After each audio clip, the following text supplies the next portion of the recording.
Good morning, Dana. I will be expecting you to be at the Mothers Club luncheon today. Oh, good morning, Barbara. Yes, enough with the pleasantries. Just hurry and come over to my house. As the wife of an extremely prominent businessman and leader of the Mothers Club, I will show you the stark difference between our respective social standings. You know where my house is, right? It's the mansion that you can see on the hill from anywhere in town. I imagine things must be very tough for you, being a wife that isn't able to live her life because she has to work every day. So I thought it would be a kind gesture to give someone poor like you a taste of what a more high-class lifestyle is like one of a celebrity. I'm sorry, but I'm afraid I can't make it. I'm pretty sure I mentioned this before, but I have work on weekdays, and it would cause problems if I just didn't show up today.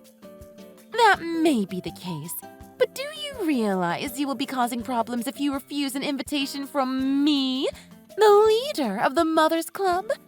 I insist that you come over this instant. Sorry, but I'm actually going to New York City on a business trip today. What? You're going to New York City? Yes.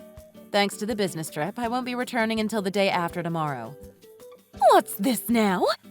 Surely this is just an attempt to trick me into just letting it slide while you go gallivanting off on some pleasure trip. I'm sorry, what? I told you already. This is a business trip. Sure, you might say that. But New York City is also quite a city to go sightseeing in too, as I'm sure you know. To think that you would go to such lengths as use the pretext of a business trip to go out on a sightseeing tour to try to claim superiority. Claim superiority? What are you talking about? You've completely lost me. Of course someone poor like you would act with such impudence. You're obviously trying to just find something to lord over me because you know you can't measure up. Okay, look. You do understand the difference between a business trip and going traveling for fun, don't you? There is no way I would be willing to just travel to New York City for sightseeing when I am busy with work. I don't care. You should not be going against what I tell you to do. I lead the Mothers Club, and you have to listen to what I say. Cancel your little trip immediately and get going to the Mothers Club luncheon.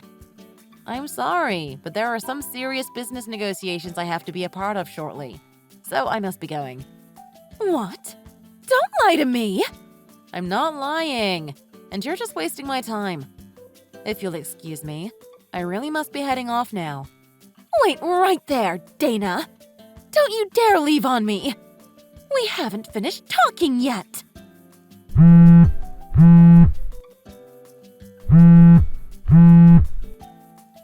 This is unbelievable. I don't care what work you have. This luncheon should be the most important thing to you. I can't believe your insolence.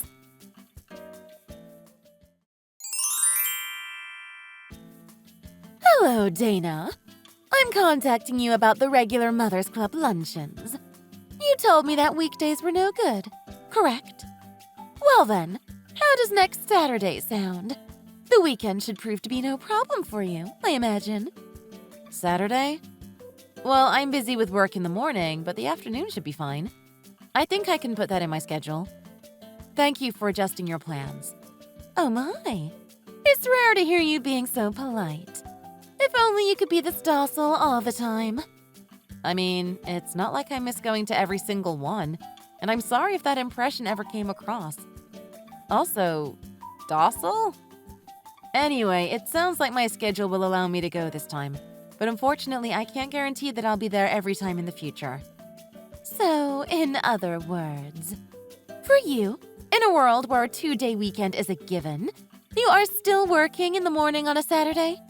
So you're telling me that you really are so poor that you have to do everything you can to earn some extra money? No. My company is just currently doing business with a company that is off on Sundays and Mondays rather than the traditional weekend. So anyone who is taking part in the meetings needs to go to work on the weekends. I am one of those people, so I have to work on Saturday mornings.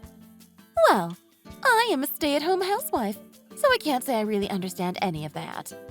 It sounds too complicated and, frankly, unimportant to someone like me who has such a prodigious businessman for a husband. Speaking of him, your husband is the head of marketing at that company Market Trade, right? Oh, so you were aware of that then? Yes. Some time ago, my company was doing some business with Market Trade, and I met him during one of our meetings. Oh, is that so? Oh, right. Yes, I heard something about that recently. I think he mentioned seeing someone whose name matched one of the Mothers Club list. Well, if that's the case, then we can have a great talk about it at the next luncheon. Won't that just be fantastic? Yes, sure. I'm looking forward to it. Thank you very much for the kind invitation.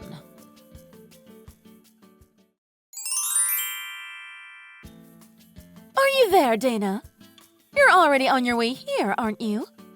Oh, good afternoon, Barbara. I just finished up with my work for the day, so I should be able to make it there by noon as promised.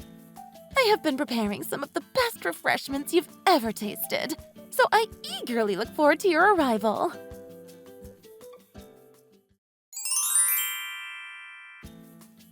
Dana, about today.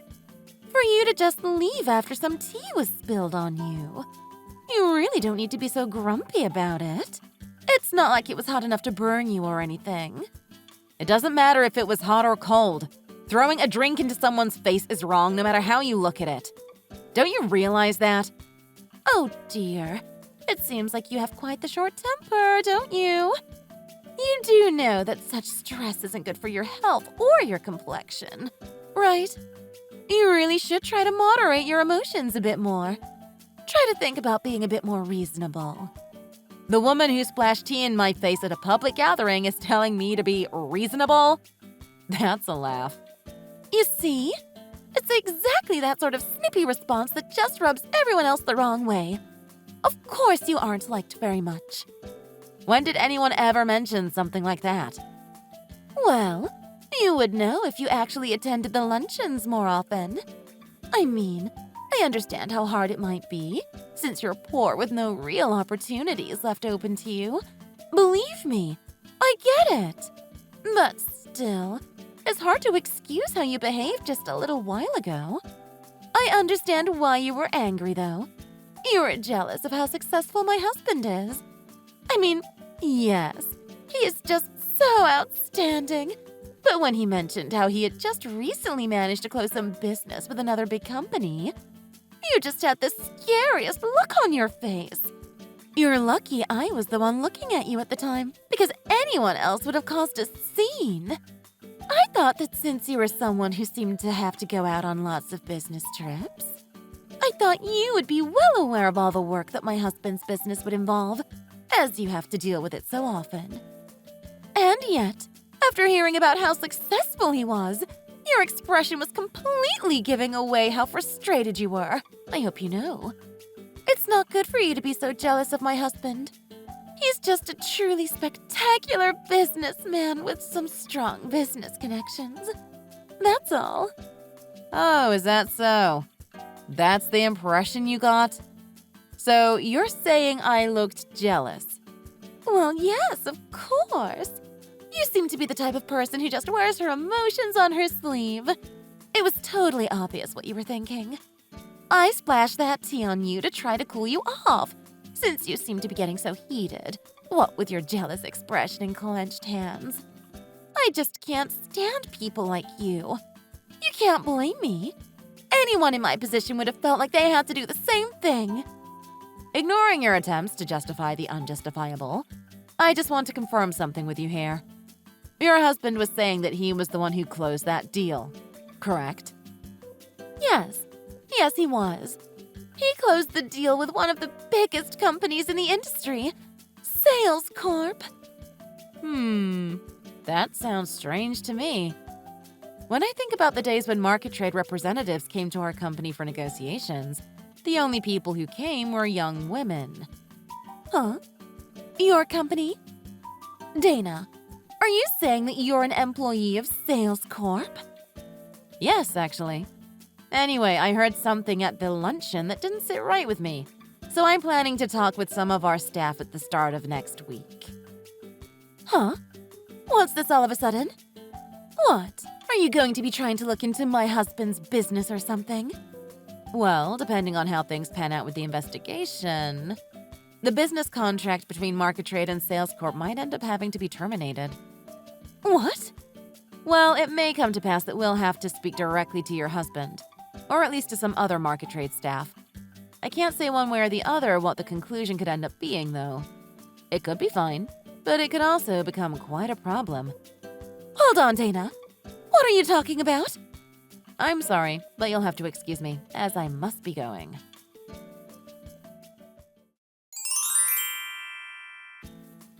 Dana! You need to do something about this now! All of this is your fault! Hurry up and do something!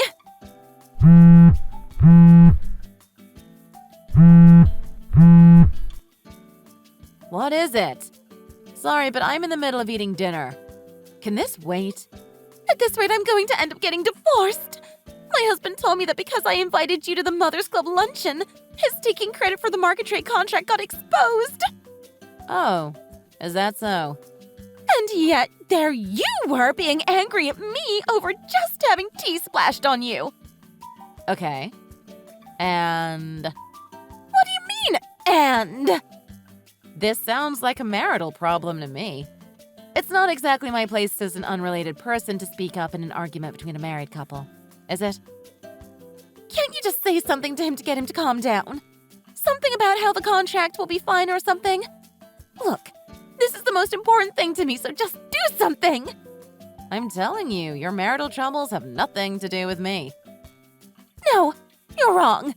You have everything to do with this. I had no idea your husband was the president of Sales Corp. How was I supposed to know you were related to someone so important there? And on top of that, it turns out that it was actually one of my husband's subordinates who had managed to close the contract. He had just wanted the credit and tried to act like he was the one who did the work involved. There's no way I would have known about any of that. How could I have possibly known what was going on? Well, regardless of whether or not you knew about it, the fact of the matter is that your husband tried to steal the credit for someone else's work. That's why I'm asking for your help. You're connected to the top of Sales Corp. Put in a good word or something. Make it so that the contract doesn't get canceled. Do something! Oh, the contract? That's not getting canceled. Things will still proceed normally. Really? Yes, with conditions attached, of course. Conditions? Well, if everything had gone as your husband had wanted, after the contract was finalized, he would have tried to make sure he was the one in charge of it. Of course, that will be completely unacceptable. That doesn't sound good. My husband will be so angry. I can imagine he will, but that's not my problem. Anyway, if the woman I mentioned earlier who actually closed the deal becomes the one in charge of it, the contract can remain, and business can continue. Of course, we have already informed the Market Trade executives of these conditions. If that happens, then my husband will be removed from the project entirely. He might even end up getting fired. Please, it won't be any good if he gets kicked off. You need to do whatever you can to let him be in charge of the contract. If he's in charge, then everything will be all right. Look, I've told you already, haven't I? The executive staff of Market Trade has already been notified. There's nothing else I can do at this point. They already know everything? Yes. This has become a problem between two companies. The scale of the issue has far surpassed that of one couple's marital dispute. All I did was splash some tea on you. What made you think it was necessary to go this far to get back at me? Barbara, I think you're misunderstanding things here. You splashing tea on my face had absolutely nothing to do with the precarious situation that has developed between Market Trade and Sales Corp. It didn't? Yes. The two events, while happening at similar times, were completely unrelated. The contract issue resulted solely from your husband trying to steal credit for closing the deal. Thanks to that, it became a company-spanning issue. As for you splashing tea on me, that was solely a private issue between you and me. I'll say it again. Those two events had nothing to do with each other. You splashing tea on me wasn't what caused the marital problems you are having now. I had no intention of trying to connect those two events together. Nor do I now. Please keep that in mind. And don't get it mixed up anymore, okay?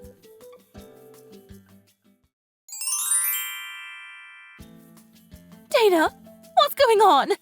What did I just receive at my door? A man is telling me I've been served, and it says you're suing me for assault? You're trying to get damages. Why are you doing this to me? Good evening, Barbara. As poorly timed as ever, I see. I think it should be obvious what is happening, as you just described it to me yourself. Did you think splashing tea in my face wouldn't fall under the definition of assault? It could have been hot. I could have been horribly burned. What are you talking about? Well, that's not all either. I'm also suing you for defamation, thanks to all of the slanderous lies you've been spreading about me within the Mothers Club. Things like how my household is so poor that we can only afford to eat expired and moldy food. Or that I need to work shady jobs in order to pay off the extreme debt my family is saddled with. Or that my frequent business trips are in actuality trips to see a man I've been having an affair with. Do you deny having spread these rumors around not only the Mothers Club, but much of our neighborhood? There may be people who actually believe those lies, and those lies have harmed my reputation in the community. That's why I'm suing you on both counts. Don't you think you're taking things too far? A lawsuit is just going over the top. Look, I ended up getting divorced from my husband already. Isn't that enough for you? Why do you still have to hound me like this? Didn't I tell you? The two cases were completely unrelated. Thus, they would be dealt with separately. Of course, I would be happy to settle the case out of court if you would just pay me compensation for all of the distress you've caused me. What is going on? For you to be living in such a shabby apartment with only one bedroom, yet actually be married to a company president? You're practically a celebrity. It's completely unfair. I'm sorry, what? If I had known about that, I wouldn't have made such a stupid mistake. Okay. Putting aside how you sound like you think it would have been fine for you to treat me poorly if I were actually poor, that apartment that you're talking about is just a place I'm renting to do remote work. Did you realize that? That is just some place you do remote work at? Well, our company started allowing employees to primarily work remotely around 2 years ago. But I'm not really the kind of person who can get work done at home, so I rented out a different place so I could focus properly. It's also close to my son's elementary school, so it's pretty convenient for taking him to and from school, too. Our actual house is in a gated community a bit further out of town, in a more affluent area. Wait, a gated community? There's only one of those near here, and that's the richest area in the city. Look, there's nothing else relevant you want to ask, right? What do you mean, nothing else relevant? I still have so many questions. Well, I can't say I really want to talk to you any longer, so your questions can instead go through my lawyer. She'll be in touch with you soon. As for me, I'll be going now. Goodbye. Wait! No, don't go yet. Look, my husband is also looking to try to wring money out of me. I'm begging you, please don't push forward with this. I've suffered enough. Please just let it go. Please, talk to me, Dana.